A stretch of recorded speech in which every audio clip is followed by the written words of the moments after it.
May I come in, sir? Please come in. Please take your seat. Thank you, Neha, sir. Yes. जैसा कि आप देख पा रहे हैं हम सभी ने मास्क लगाया हुआ है और उचित दूरी पर भी बैठे हुए हैं क्योंकि कोविड-19 से सबकी सुरक्षा हो सके। आप चाहें तो आपके पास ये विकल्प होगा कि आप इंटरव्यू बिना मास्क के भी दे सकते हैं।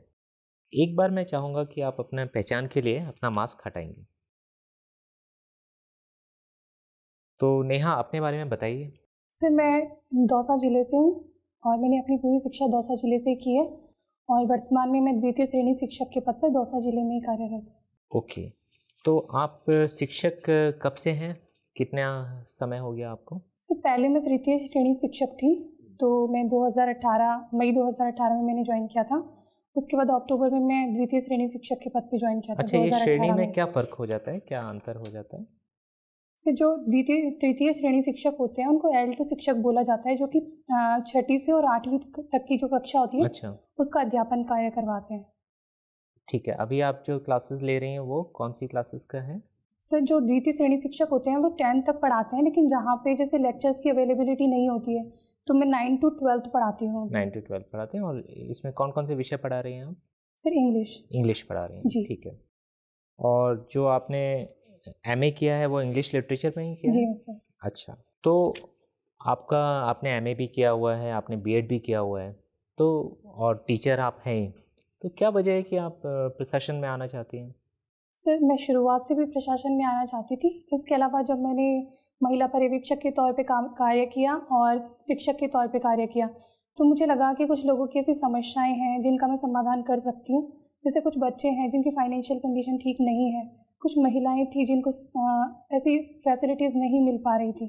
तो मुझे लगा कि आरएस मुझे प्लेटफॉर्म देगा कि मैं उनके सॉल्यूशन कर सकूँ समस्याओं का। अच्छा, एक समस्या हम लोग देखते हैं शिक्षा से जुड़ी हुई कि टीचर एब्सेंटिज़्म, कि टीचर्स अपॉइंटेड तो हैं लेकिन वो विद्यालयों में उपस्थित नहीं हैं, तो ऐसा क्यों है?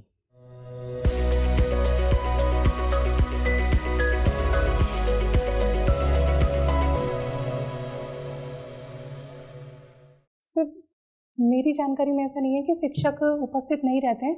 हाँ, टीचर्स की कमी ज़रूर है कि जिस अनुपात में टीचर्स होने चाहिए उतने हैं नहीं, तो इस वजह से हमारी पढ़ाई प्रभावित इसके होती लिए है। कौन जिम्मेदार है? सर, गवर्नमेंट को छात्र अनुपात जो निर्धारित किया हुआ है आरटी में, उसके अकॉर्डिंग टीचर्स की नियुक्ति करनी कभी-कभी चाहिए। ये भी कहा जाता है कि सरकार ने क्या किया है कि जगह-जगह स्कूल्स खोल दिए हैं, जी सर। तो स्कूल्स वायबल ही नहीं है। जैसे कि जहाँ मतलब बच्चे ही इतने कम हैं, तो वो स्कूल्स में इसलिए टीचर भी नहीं आना चाहते हैं। क्या ऐसा भी है? जी नहीं सर, वो अवेलेबिलिटी इसीलिए करवाई है कि जो छोटे बच्चे हैं उनको 1 किलोमीटर की परिधि में और 8th क्लास तक के बच्चे 2 किलोमीटर की परिधि में, तो उसको इस तरह से अवेलेबिलिटी करवाई है कि सभी बच्चे शिक्षा ग्रहण कर सकें और हमारा जो सार्वभौमिकरण का लक्ष्य है ना वो पूरा हो सके। अच्छा, ये ड्रॉपआउट्स की समस्या क्यों हो रही है? सर, अभी कोरोना काल में तो जो पेरेंट्स हैं उनकी फाइनेंशियल कंडीशन ठीक नहीं है, तो वो चाहते हैं कि उनके बच्चे उनकी आजीविका में उनका योगदान दें, तो इस वजह से ड्रॉप आउट की समस्या आ रही है। इसके अलावा जैसे हमारे राजस्थान में बाल विवाह की प्रथा प्रचलित है, तो बालिकाओं का सबसे ज़्यादा ड्रॉप आउट रेशो इसी वजह से है।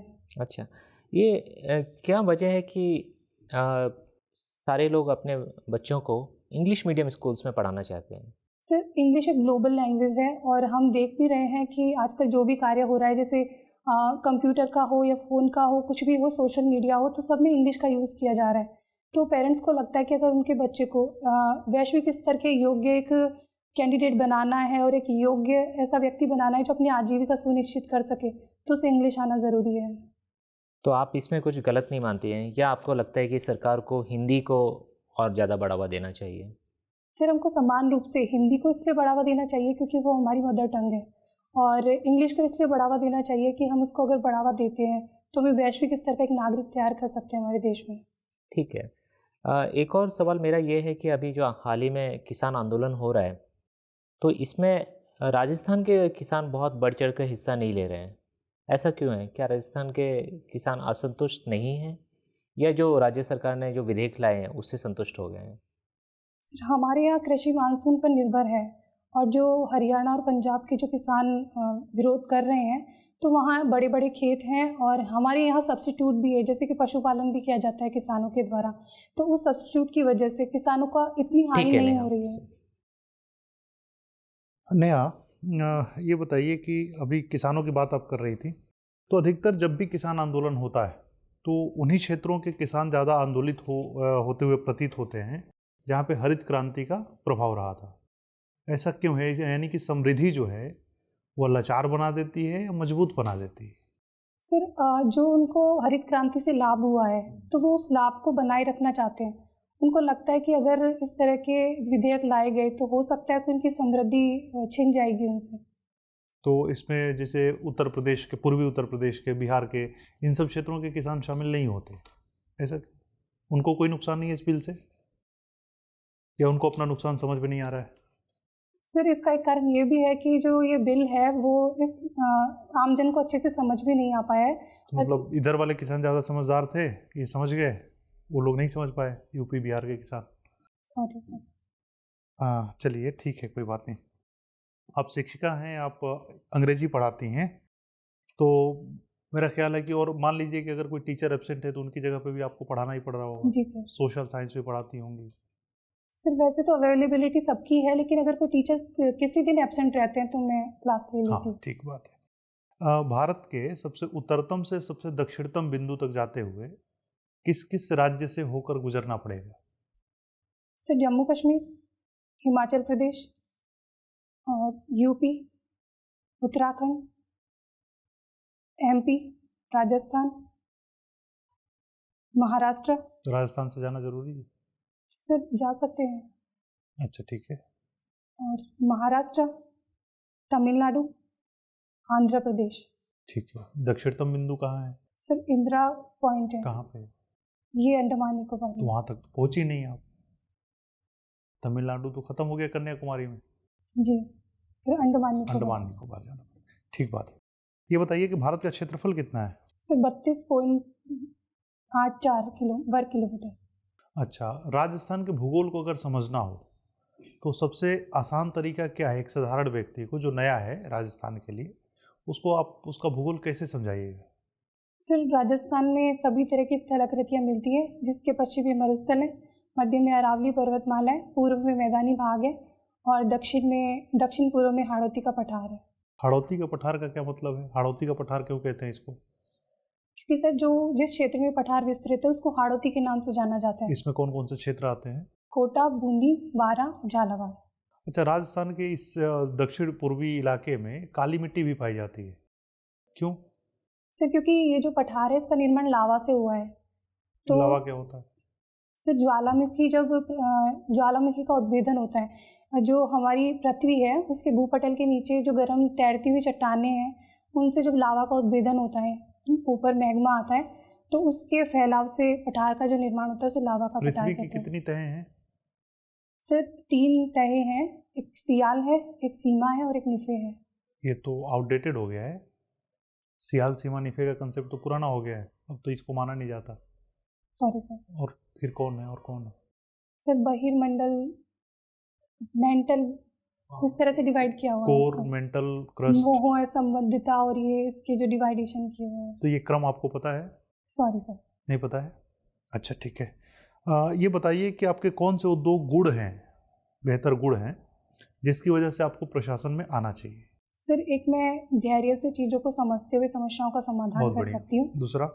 और दूसरा, मैं किसी भी चीज़ पे कंटिन्यूटी से, जैसे मैं अपनी पढ़ाई को भी आज तक कंटिन्यू कर पा रही हूँ शिक्षक रहते हुए भी, तो कोई भी मुझे कार्य मिलता है तो उसको प्लानिंग से और कंटिन्यूटी से कर सकती हूँ।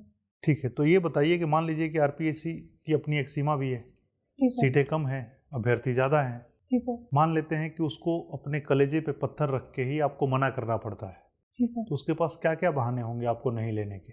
सर जो आरपीएससी के जो भी सदस्य होंगे और जो मेरा परफॉर्मेंस होगा उसके अकॉर्डिंग। नहीं, आपको क्या लगता है कि आपके कौन कौन सी वो गुण हैं या अवगुण हैं जिसकी वजह से सिलेक्शन नहीं होना चाहिए? दोनों चीज़ें हो सकती हैं। सर मुझे एक तो मैं अपने श्रम को इतना वक्त नहीं दे पाती हूँ, और मुझे लगता है कि कुछ ऐसी घर का जैसे कार्य होता है या फिर मेरी कुछ रुचियाँ हैं जिनको मैं अपना व्यक्तिगत रूप से समय नहीं दे पाती हूँ। ठीक है, एक हो गया। दूसरा? सर मैंने शायद अपना एनालिसिस इतना नहीं किया। ठीक सर। नेहा जी, जी सर। ये बताइए, दौसा जयपुर से ज़्यादा करीब है कि आगरा से ज़्यादा करीब है? सर जयपुर से ज़्यादा कितना किलोमीटर होगा लगभग? लगभग 55 किलोमीटर। 55 किलोमीटर। आपके यहाँ एक धूप तलाई जगह है, जी सर। ये क्या है? सर यहाँ जो राणा सांगा है उनका चबूतरा बना हुआ है। ये तो बसवा। सर बसवा के पास में एक जगह है धूप तलाई नाम से। मान लीजिए अगर पूछा जाए कि बसवा में है कि धूप तलाई में, तो क्या इसका सही उत्तर होगा? धूप तलाई बसवा में है और वहीं राणा सांगा। ठीक है। राणा सांगा के शरीर पर कहते हैं 80 से भी ज़्यादा घाव थे। जी सर। तो उन्हें एक और नाम से जाना जाता है राजस्थान के इतिहास में। जी सर। क्या नाम? सॉरी सर, रिकॉल नहीं कर पा रही हूँ मैं। ठीक है। ये बताइए, दौसा से राजस्थान के कौन कौन से जिले टच करते हुए? जयपुर, ठीक है, अलवर, ठीक है, भरतपुर, ठीक है, सवाई माधोपुर, ठीक है। करौली और टोंक। सबसे ज़्यादा हिस्सा किसका लगता है? जयपुर जिले और सबसे कम? टोंक जिले का। टोंक जिले का। ठीक है। मेहंदीपुर बालाजी गई होंगी आप? जी सर। तो वहाँ लोगों को जंजीरों में बांधते हैं। जी सर, मैं बचपन में गई थी तो थोड़ी ब्लर मेमोरी है मेरे पास। देखा, सुना तो होगा। सुना हुआ है। ठीक है। तो क्या भूत वूत होते हैं क्या? सर ऐसा कुछ नहीं है वहाँ। देखा है आपने कभी भूत? जी नहीं सर। ठीक है। राजस्थान में एक डाकण प्रथा है, जी सर। ये क्या है? सर महिलाओं को डाकन मान के, और ये माना जाता है कि उनके अंदर किसी आत्मा ने प्रवेश कर लिया है और उसकी वजह से कुछ शुभ और अशुभ चीजें उनकी ये जिंदगी में बीमारी है कि मानसिक सोच है? सर मानसिक सोच है। ठीक है। लेकिन फिर भी लोग भोपो के पास जाते हैं? जी सर। ठीक है। ये बताइए, एक लाल सोट में हेला ख्याल है, जी सर। ये क्या होता है? सर हेला ख्याल एक गायन होता है जिसमें जैसे हमारे जो ढूंढाड़ी में आवाज़ देने को हेला कहा जाता है। जैसे मैंने उसे आवाज़ दी तो मैंने उसे हेला दिया। तो ढूंढाड़ी में? ढूंढाड़ी में। ठीक है। अगर आपकी ढूंढाड़ी में इसे हेला कहेंगे तो हमारी राजस्थानी में क्या कहेंगे? सर पुकार कह सकते हैं। और हमारे भारतीय भाषा में क्या कहेंगे? सर आवाज़ देना कह सकते हैं। ठीक है। मारवाड़ में क्या कहेंगे? सॉरी सर, मारवाड़ की जानकारी नहीं। हुणो हो। Okay sir. ठीक है। राजस्थान का एकीकरण 7 चरणों में पूरा हुआ। जी सर। ठीक है। क्या कारण है कि 30 मार्च को हम राजस्थान दिवस मनाते हैं? सर जो अंतिम रूप से एकीकरण माना गया तो 30 मार्च को जो लेकिन नीचे अगर आप देखें तो आबू देलवाड़ा, अजमेर मेरवाड़ा, ये जो क्षेत्र है तो सबसे लास्ट में है। लेकिन सर अधिकतर भाग 30 मार्च को अधिकतर रिलीज भाग हो जो गए। थे 30 मार्च। ठीक है। ये बताइए, एक भरतपुर जो है क्षेत्र है आपके पास में ही दौसा से, तो भरतपुर में एक नृत्य होता है जिसे कहते हैं बम रसिया। जी सर। इसका मीनिंग क्या है? सर इसमें बम नामक एक वाद्य यंत्र लेके फिर इसको ठीक किया है। जाता है। राजस्थान के मुख्यमंत्री कौन है अभी? श्री अशोक गहलोत। इनसे पहले कौन? श्रीमती वसुंधरा राजे सिंधिया। कुल कितनी महिला राज्यपाल हुई हैं? राजस्थान में 3 सर। कौन कौन? श्रीमती प्रभा राव, श्रीमती प्रतिभा पाटिल और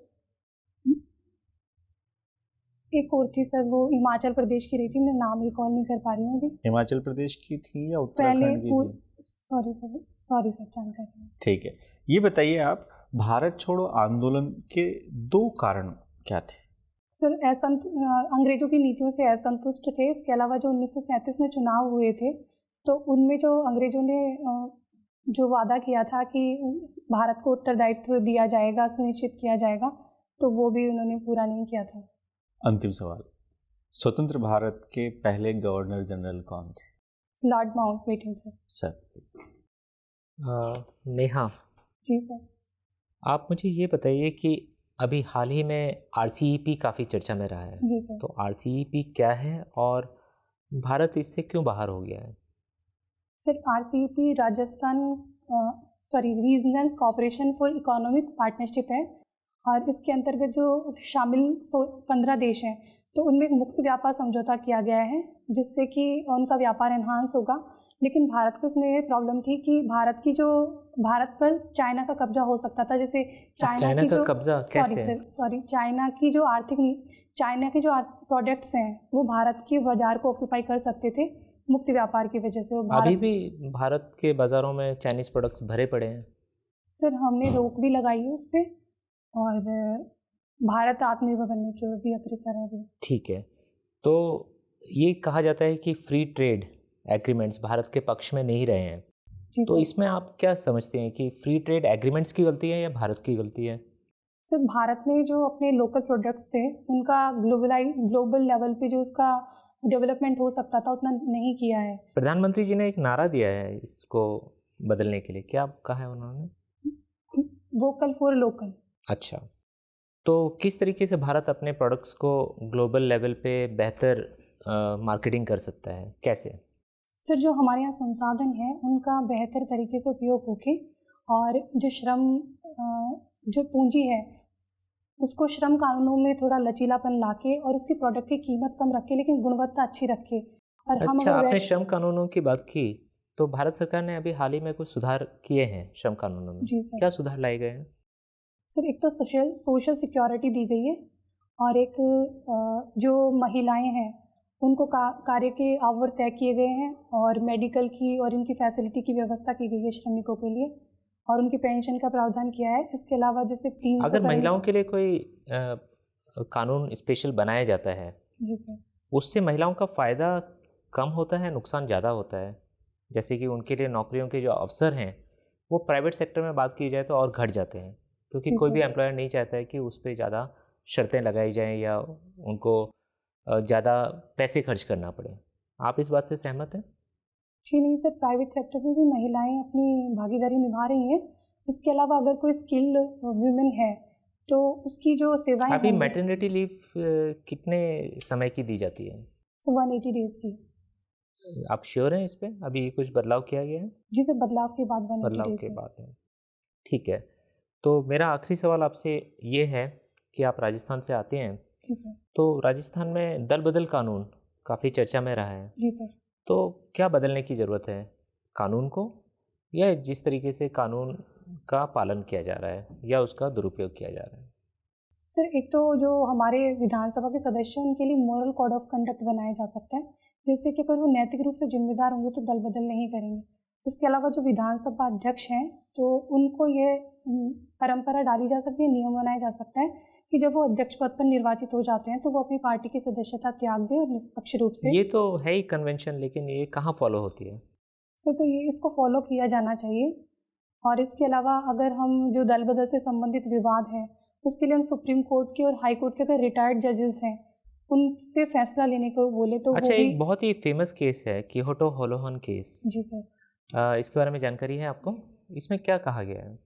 सर इसमें कहा गया है कि जो विधानसभा की समस्त कार्रवाई है उसका संचालन अगर विधानसभा अध्यक्ष के द्वारा किया जाता है तो फिर उसका जो विवाद है उसका अंतिम निर्णय भी अध्यक्ष को ही किया जाना चाहिए। ठीक है, नेहा, आपका इंटरव्यू समाप्त होता है, आप जा सकते हैं। Thank you sir.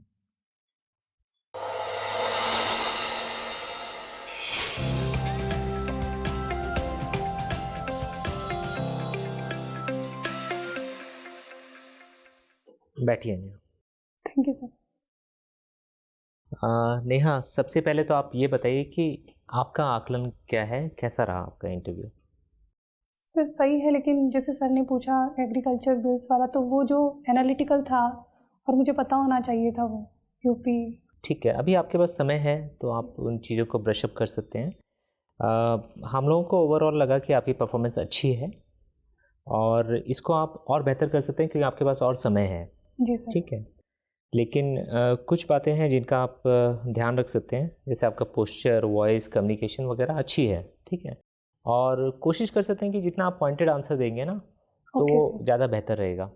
कभी कभी जब एब्रीविएशंस बता रहे हैं तो मैंने जैसे RCEP पूछा और आपने मुझे RCEP, जब आप अगर श्योर नहीं है तो आपको फिर उसको एक्सपेंड नहीं करना चाहिए था। ठीक है, रीजनल कॉम्प्रिहेंसिव इकोनॉमिक पार्टनरशिप है, आपने उसको कॉम्प्रिहेंसिव को कॉपरेशन बोला। ठीक है, तो बहुत माइनर सा मिस्टेक है, लेकिन मिस्टेक तो है। ठीक है, कोई पकड़ना चाहे तो पकड़ सकता है ना। ठीक है, तो वैसी चीज़ों का आप ध्यान रख सकते हैं। पुलिस सेवा को वरीयता आपने बहुत पीछे दी है, उसमें हमने सवाल नहीं पूछा है, लेकिन उसके लिए भी आप तैयार रहिएगा कि आपके पास एक सही जवाब होना चाहिए, संतुलित जवाब होना चाहिए कि किस वजह से आपने उसको वरीयता में नीचे रखा है। ठीक है, और हाँ, क्वेश्चन वो बोल रहे थे कि अभी प्रेफरेंसेस जाती नहीं है अंदर RPSC में, इसलिए फिर मैंने इसको क्वेश्चन का आंसर अच्छा, हाँ, तो फिर कोई डरने की बात फिर है नहीं, लेकिन फिर भी अगर बाई चांस भी अगर ये सवाल आ जाता है तो भी आपके पास एक जवाब होना चाहिए ना। ठीक है सर। आपका कॉन्फिडेंस बढ़ा के रखेगा वो। ठीक है, और बाकी जनरली सवालों में आपने जो आंसर्स दिए हैं वो काफ़ी सही थे, संतुलित जवाब दिए हैं आपने। ठीक है, कोशिश करेंगे कि हम कम बोलें और सटीक बोलें, ठीक है क्योंकि सर। आप जितना ज़्यादा बोलेंगे उतना ज़्यादा मोर्चे खुलेंगे, उसी में से कोई वर्ड पकड़ लिया जाएगा और दूसरा सवाल उस पे आएगा। अगर आप चाह रहे हैं सर कि चाह उस पे के ही आए, बोले थे कुछ वर्ड, अच्छा जैसे हाँ, आरटी वाला है और हाँ ये हाँ, कुछ ठीक है, terms। तब तो फिर ठीक है, उसमें कोई दिक्कत नहीं है, लेकिन फिर भी कोशिश ये होनी चाहिए कि आप क्रिस्प रखें, जितना मतलब कम से कम और टू द पॉइंट। ठीक ठीक है, बाकी सारी चीज़ें करीब करीब ठीक हैं। राजस्थान का कल्चर, राजस्थान से जुड़ी हुई चीज़ें, और ख़ास तौर से क्योंकि आप शिक्षक हैं तो जितना भी आपको एजुकेशन से रिलेटेड है, स्पेशली इंडिया और राजस्थान, ठीक है, फिर जहाँ आप काम कर रहे हैं तो शिक्षकों पर किस तरीके के दबाव हैं, उनको बहुत ज़्यादा अलग अलग ड्यूटीज़ पे भी लगाया जाता है। ठीक है, इलेक्शन ड्यूटी हो गई, सेंसस की ड्यूटी हो गई, इस तरीके से। तो यहाँ ये टाइम भी तो उनका जो पढ़ाई वाला टाइम है उसी से जाता है। ठीक है, तो इस तरीके से उन पे जो दबाव है वो कैसे कम किए जा सकते हैं। ड्रॉप आउट की समस्या, टीचर एब्सेंटिज्म की समस्या को आपने एकदम नकार दिया कि ये समस्या तो है ही नहीं। मैं मानता हूँ कि ये समस्या है, पूरे भारत में है, कुछ राज्यों में ज़्यादा है, कुछ राज्यों में कम हो सकती है, लेकिन ऐसा नहीं है कि बिल्कुल नहीं है। ठीक है, तो आप बता सकते हैं कि आपके जो संदर्भ में आपने ज़्यादा नहीं देखा है अपने आसपास, हाँ। लेकिन ये समस्या है, तो इसके लिए क्या जैसे बायोमेट्रिक है, टेक्नोलॉजी वाला सॉल्यूशन है, और कुछ रियल प्रॉब्लम्स हैं कि जैसे ट्रांसपोर्टेशन अवेलेबल नहीं है टीचर्स को, गांव स्कूल्स बहुत दूर हैं, इस तरीके से आप बता सकते हैं। ठीक है, किसी भी क्वेश्चन को रिजेक्ट कर देना अच्छा नहीं है। ठीक है, क्योंकि वो उससे क्या होगा कि बोर्ड हॉस्टाइल हो सकता है। ठीक है, बाकी सारी चीज़ें आपकी अच्छी हैं, तो मेरे ख्याल से आप काफ़ी अच्छा करेंगे, हम लोगों का यही विचार है। तो all the very best. Thank you sir. All the best. Thank you sir.